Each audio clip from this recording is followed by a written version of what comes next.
भाणा मोत्योक्तिकं दलित पापतमो वितानं सम्यक् पेणं जिन पादे युगं युगादा वारं वनं भवजले पतितां जनानाम् अल्पत् श्रुतं श्रुतवता परिहास्यधाम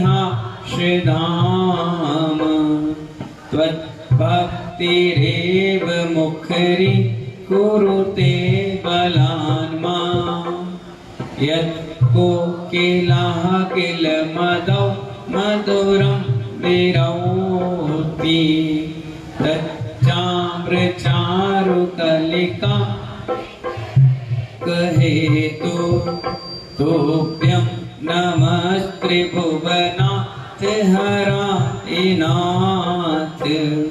तोभ्यं नमः चितितला मलभूषणाय तोभ्यं नमः त्रिजगता परमेश्वराय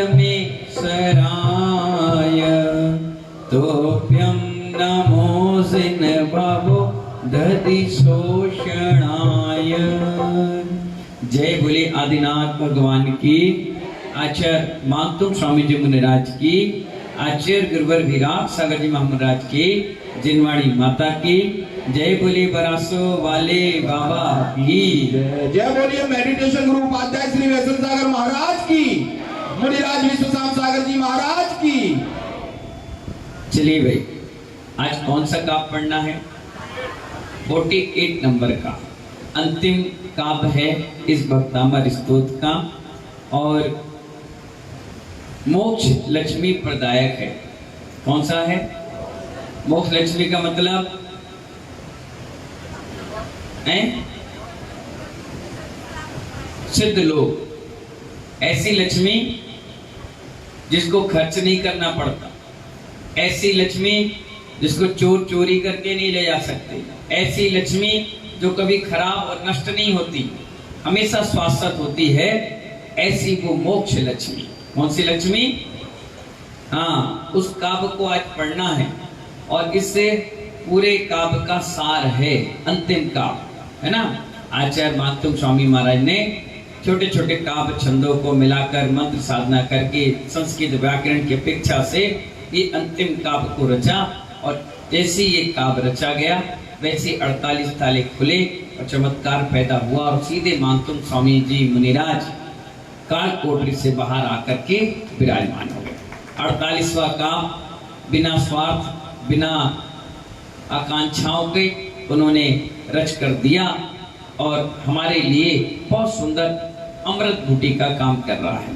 सभी लोग इसकी शुद्धि करेंगे, है ना।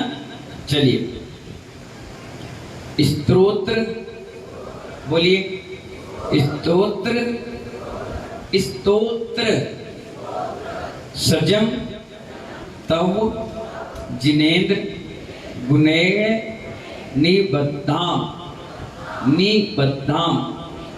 भक्त्या मया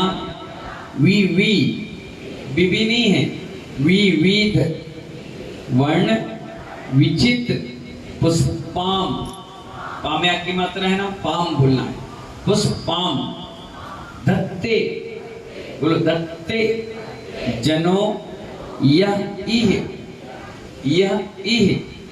कंठ गता मजस्रम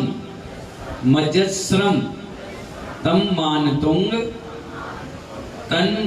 तुंग मवशा सा मुपैती, साला कर लीजिए, मवशा सा मुपैती लक्ष्मी ही है ना, दो विसर्ग दिए ना, बिंदी दी है ना। हाँ बोलिए, लक्ष्मी शुद्ध है, बढ़िया है, कोई दिक्कत कोई परेशानी आपको नहीं होना, बिल्कुल इजीली का पढ़िए। एक बार मैं पढ़ रहा हूँ, दोबारा आप रिपीट करेंगे, ठीक है ना। स्तोत्र सजम तब जिनेन्द्र गुणे निबद्धाम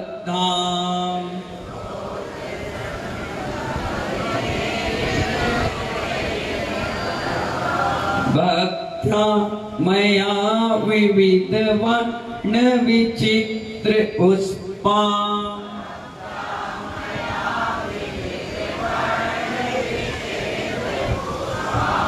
दत्ते जनो इह कंठगता मजस्रम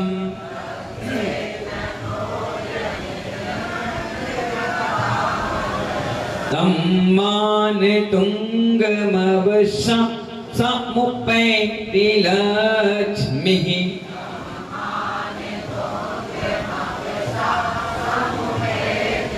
एक बार फिर से पढ़ेंगे। स्तोत्र सजम तप जिने द्रिगुणे निबद्धा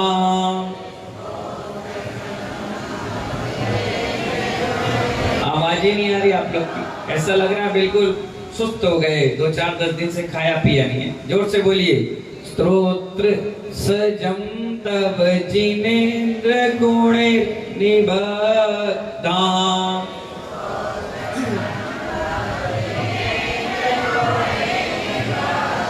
भक्त्या मया विविध वर्ण विचित्र पुष्पा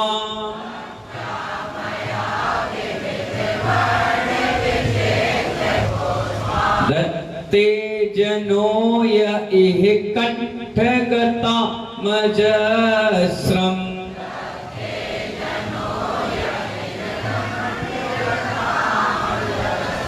तन्मान तुंगमवशा समुपैति लक्ष्मी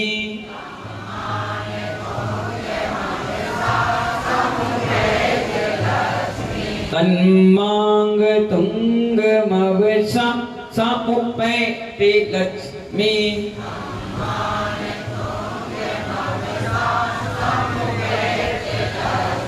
तन्मान तुंगमवशा समुपैति लक्ष्मी।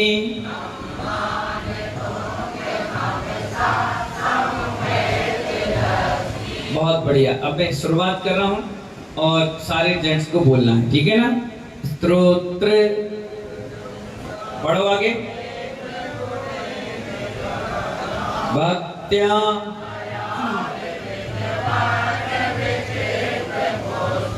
धत्ते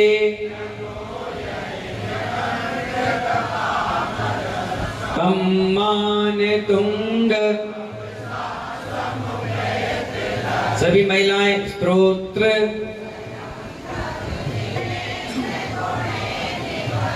भक्त्या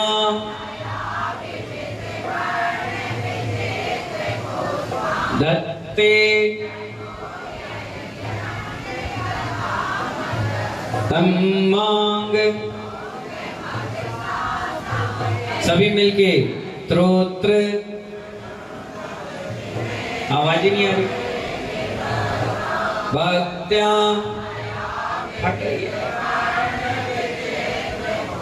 दत्ते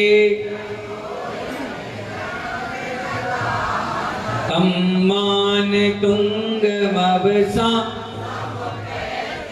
बहुत बढ़िया, जोरदार ताली बजाइए अपने लिए। अब इस प्रकार से आपने 48वें नंबर का काव्य भी शुद्ध कर लिया। क्या कर लिया? अब आपको खुद मालूम होना चाहिए कि अक्सर ऐसा होता है, क्या होता है? अक्सर ऐसा होता है कि हमने कोई चीज बनाई, क्या बनाई, और कोई दूसरा आकर उस पर कब्जा कर लेता है। एक बहुत अच्छी कहानी सुनाते हैं, सुनेंगे? सुनिए, बैठ जाओ। हुआ क्या, पहले के समय में एक एक दो दो शादियां हो जाती थी। पहली पत्नी आ गई, उनके बच्चे नहीं हुए या बीमार थी या काम काज करने में ढीली ढाली थी, तो माता पिता दूसरी शादी भी कर देते थे। बचपन में हुई, कोई एक्सपायर हो गई, कोई दिक्कत हो गई, है ना। तो एक जेंट्स थे, उनकी शादी हुई, पहली शादी हुई तो उनकी पत्नी कोई बच्चे को जन्म नहीं दे पाई, तो उनके माता पिता ने उनकी दूसरी शादी भी कर दी। और जैसी शादी करी वो आदमी खाट पे पड़ गया, जिससे आप कहते हो ना कोमा में चला गया। आज के समय में कोमा कहते हैं, पैरालाइज अटैक कह देते हैं, इतना घाट पकड़ लेता, आदमी ना हिल पाता है न डुल पाता है। अब क्या हुआ कि अब जो पहली पत्नी थी वो बहुत सेवा वाली थी, ध्यान रखने वाली थी, और दूसरी आई थी वो सेल्फी किंग थी आज के समय में। मतलब फोटो सेशन, काम कम नाम ज्यादा, बस वो आई और देखी कुछ दिन पति के साथ रह पाई और बेड पकड़ गया। अब जब बेड पकड़ गया तो कोमा में चला गया। तो उसके लिए जैसे आज वो थेरेपी देते ना, वो कांटे कांटे लगाकर करंट दिया जाता है, तो उस समय भी कोई ऐसी थेरेपी थी। तो कोई वैद्य जी आए थे, उन्होंने कहा था कि ये 108 कांटे इसकी नब्जों में लगाया जाए और इस प्रकार से औषधि और उसका लेप किया जाए, तो उसके करंट से और उसकी सूर्य ऊर्जा से इसकी शरीर में ऊर्जा आएगी और ठीक हो जाएगा। तो बेचारी उन्हें कह दी, हम तो नए हैं, हम तो जानते नहीं, आप बताओ कैसा करना, आप दीदी हो, हमारी बड़ी हो। बेचारी बड़ी सीधी सच्ची थी और वैद्य ने कहा था एक एक पिन निकालते जाना, औषधि लगाते जाना, उसकी एनर्जी से ठीक हो जाएंगे। करीब करीब 100 पिन लगे थे शरीर में। अब रोज के रोज एक निकालती और औषधि का लेप करती। जैसे ही 99 हो गए, कितना हो गया? तुम्हारी महिलाओं की तारीफ हो रही, सुनो बड़े ध्यान से। जैसे ही 99 हो गया और कल 100 निकलते ही वो आदमी चेतन अवस्था में आ जाता। अब उसने क्या किया, जैसे 99 हो गया उसने देख लिया, हाँ 99 पूरे हो गए, अब बिल्कुल लास्ट मोमेंट पे है, अब मुझे श्रेय मिलने वाला है, अब मेरी टीका होने वाला है, मेरा सम्मान होने वाला है। और उसने क्या किया, बहू ने जैसे सुबह हुआ उससे कही, दीदी आप बहुत मेहनत करते, आपकी जैसा मेहनत करने वाला तो हमने आज तक इंसान नहीं देखा। वाकई में आप तो इस पंचम काल में सीता हो, वाकई में मैं तो कुछ नहीं कर पाती। आज एक काम करो, आज हमारे पति देव ठीक होने वाले हैं, एक काम करो आज तुम मंदिर में जाके सिर पर चढ़ा के आओ, अच्छा, और पूजा भी करके आना, बहुत बढ़िया। उसके बाद अपन इनको निकालेंगे और फिर औषधि लेप करेंगे, आज ये ठीक हो जाएंगे। उन्होंने कहा ठीक है, बड़ी खुश हो गई। महिलाएं भावुक बहुत होती है, हल्का सा तुम गुब्बारा भरो ऐसे फूल जाएंगे, भैया 7वें आसान। बस हुआ ऐसी, वो बेचारी भावुकता में चली गई। ये आई अंदर से नहा धोकर, वो पिन निकाली, दवाई लगाई, पति उठकर बैठ गया और रोने लगी, हे भगवान आप जीवित बच गए, हे भगवान तुम्हारा शुक्रिया, कितना अच्छा हुआ। हे पति सोचा, हे ये इतने दिन तक तो यही सेवा कर रही थी। उसने तुरंत पूछा, वो कहाँ है बड़ी? कहाँ बड़ी? दिन भर घूमते फिरते रहती है, हमसे पूछो हमने कितनी सेवा करी। आप तो पड़े थे, हम तो नए नए आए, पूरे दबा के रख दी, झाड़ू पोछा बर्तन बाल बच्चे सब परिवार को संभाल संभाल के हम परेशान हो गए। पति बोला, अच्छा तभी मेरी माँ ने मेरी दूसरी शादी की, आज आंद उसके टांग तोड़ता हूँ, आज ही बताता हूँ। बेचारी घर भी नहीं पहुंच पाई और 4 5 10 50 बातें सुनना पड़ा। बड़ी तो गंभीर थी बेचारी, चुपचाप कमरे में बैठ गई, रोती रही, और छोटी पूरा मजा लेती रही। जब उनके सास ससुर आए तब उन्होंने बताया, पड़ोसियों ने बताया कि तुम्हारी जो बड़ी बहू थी उसने सबसे ज्यादा तुम्हारी सेवा करी, ये तो लास्ट मोमेंट पे आकर के एक किल निकाल करके वाह वाह लूट रही है। तो इसमें भी काव्य में यही चीज दी गई है। जितने भी हमारे पुराने आचार्य हुए, उन्होंने एक मिस्टेक ये कर दी कि उन्होंने ग्रंथ लिखा तो कहीं भी अपना नाम नहीं दिया। क्या नहीं दिया? अब नाम नहीं देने के कारण हमारे जितने भी पूर्वज थे, पुराने आचार्य थे, उन्होंने ग्रंथ लिखा और उसका सार लिखा, भावार्थ लिखा और कंप्लीट करने के बाद बुक छोड़ दी। तो लोगों ने, जो अन्य लोग थे, उन्होंने पढ़ा कि ग्रंथ तो बहुत अच्छा है, बढ़िया है, तो उन्होंने एक लाइन अपनी जोड़कर, अपना नाम जोड़कर पूरे संसार में ग्रंथों को प्रसारित कर दिया कि हमारा प्राचीन ग्रंथ है, हमारे प्राचीन सब चीज है, और हमारे तरह माल कोई भी बनाया अपन ने उसमें टैग लगा दिया, made in India, made in China, made in Pakistan, made in जो भी। और इसी प्रकार से हमारे ग्रंथों का क्या हो गया, दुरुपयोग होना चालू हो गया। फिर मातुंग आचार्य महाराज हुए और भी बहुत सारे आचार्य हुए, उन्होंने देखा कि अरे इससे तो हमारा ग्रंथ बेकार हो जाएगा, पता ही नहीं चलेगा किसने लिखा, कब लिखा, क्या। तब उन्होंने 48वें काव्य में अपना नाम अपने शब्दों के साथ ऐसे पिरो दिया कि आपको पता भी नहीं चला और उनका नाम भी आ गया। मांगतुंग का अर्थ होता है स्वाभिमानी। क्या होता है? हाँ, वो इतने स्वाभिमानी थे, उन्हें कहा कि नहीं, मैं राजा की अधीनता क्यों स्वीकार करूं, मैं स्वाभिमानी हूं, मैं खुद अपना कर सकता हूं व्यवस्था, मैं क्यों करूं। तो उन्होंने इसीलिए इसमें तम मांगतुंग मबसा मुपैति लक्ष्मी, ऐसे स्वाभिमानी मांगतुंग को क्या मिले? मोक्ष लक्ष्मी मिले। ऐसा उन्होंने लाइन जोड़ दिया है ना। इसके भावार्थ को समझिए। हे जिनदेव, क्या कह रहे हैं? हे जिनदेव, किससे? आदिनाथ भगवान से। कौन? आचार्य मांगतुंग स्वामी जी कह रहे हैं नाना रुचि, यानी आप जब पढ़ोगे भक्तामृत तो आपको रुचिकर लगता है। कई प्रकार के उसमें बातें आई हैं, कई प्रकार के उसमें सेंटेंस दिए हुए हैं, और सुनने के बाद आपको रुचिकर लगता है। तो नाना रुचिकर अलंकार पुष्पों से गूंथा गया यह आपका ये पावन स्तोत्र, जो व्यक्ति हमेशा भक्ति पूर्वक पढ़ता है। कैसे? ऐसा नहीं भक्तामृत नहीं, भक्ति पूर्वक, जैसे अपन पढ़ रहे थे ना, रोज कंटिन्यू पढ़ रहे थे, अब कल भी ऐसी भक्ति पूर्वक पढ़ना है। तो अच्छा कहें, जो हमेशा भक्ति पूर्वक पढ़ता है, गाता है, याद करता है, उसे नियम से भविष्य में मोक्ष लक्ष्मी का सुख प्राप्त होता है। इतनी बड़ी बात कह दी। किसने? आचार्य मांगतुंग स्वामी महाराज ने कहा, इसको जो सुनता है, गाता है, भक्ति पूर्वक पढ़ता है। और अभी भी हमारी जैन समाज में 60-70% लोग भक्तामृत स्तोत्र तो जरूर पढ़ते हैं।